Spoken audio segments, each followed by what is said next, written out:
Installation of centrifugal pumps. General reference and guide. Welcome to the General Video Reference and Guide. Please read the product manual before installing the machine to get an in-depth knowledge of how the pump works and how to install it. This is a brief overview and a demonstration of the entire process covering the key points. For further information, you can email your queries to us on service@syntechpumps.com. Planning the installation. Before installing the pump, ensure that the foundation on which the pump will be placed is prepared well. It has to be sufficiently substantial enough to take the weight of the pump and absorb any possible vibrations from it. The foundation has to be absolutely straight without any inclination or tilting on any side. The foundation bolt of proper size should be embedded in the concrete and base plate tightened, ensuring that it is level in all directions. Piping associated with the pump must be anchored and supported independently of the pump and should never put any strain on the pump casing. When the pipes are not supported, their weight is borne by the pump casing and may cause them to crack or deflect. It is important that the connections be carefully aligned axially, angularly, and in length. Suction piping in case of suction lift condition, negative suction. The piping run and the connection fittings should be properly aligned and supported separately. The elbow should be of long radius type. All suction piping must be airtight. The suction pipe should be sized to ensure the liquid velocity of not more than 2 meters per second. The suction pipe size should be at least one commercial size larger than the opening of the pump inlet.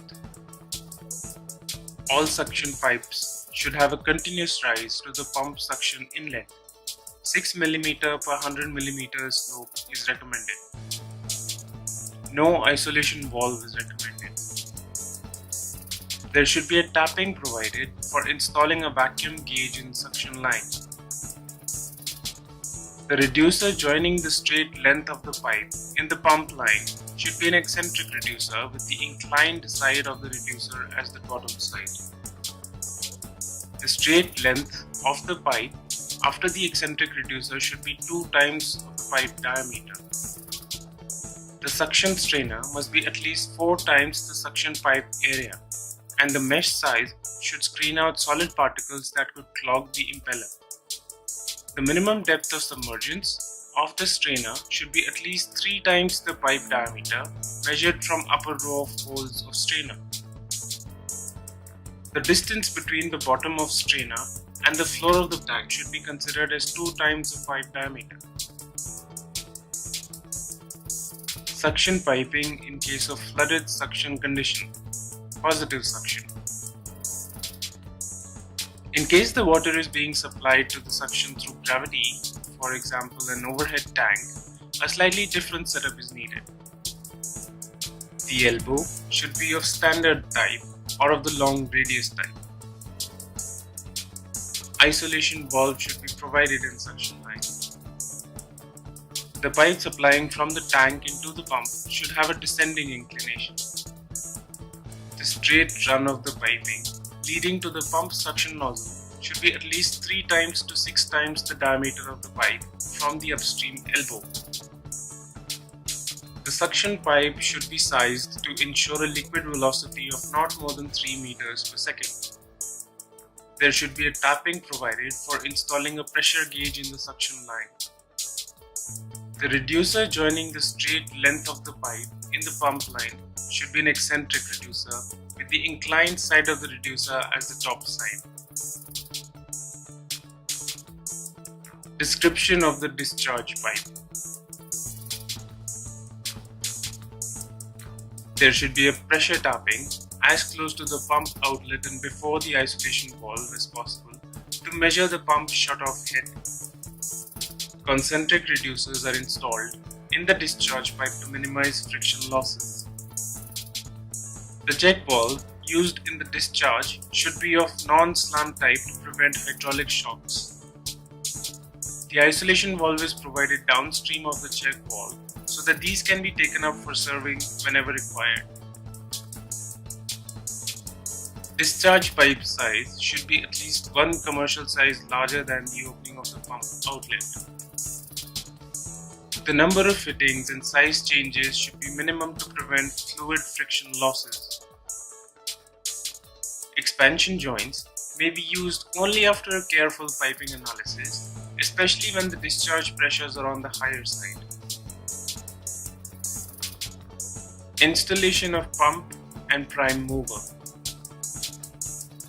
The pump and motor unit needs to be fitted firmly onto the base frame using nuts and bolts before fitting in any pipes. It is essential to confirm the distance between the shaft ends. In the subsequent step, the pump and the motor are aligned to the final tolerance using a reverse dial gauge or a laser alignment tool. After the alignment is completed, the piping associated with the pump should be bolted. Once this is completed, the alignment should be rechecked and similar readings should be obtained. If this is not the case, then the piping should be investigated and suitable corrections should be made. If this is left unattended, it can cause stress on the pump casing. The motor should be wired correctly to ensure the correct direction of rotation. This check has to be carried out before the pump is coupled. Once the pump and motor have been coupled, test the movement manually by rotating it by hand to see if it is rotating smoothly. Pre-operational checks. All cooling water lines connected to the pump need to be flushed. The cooling water lines are opened and circulation of liquid is ensured.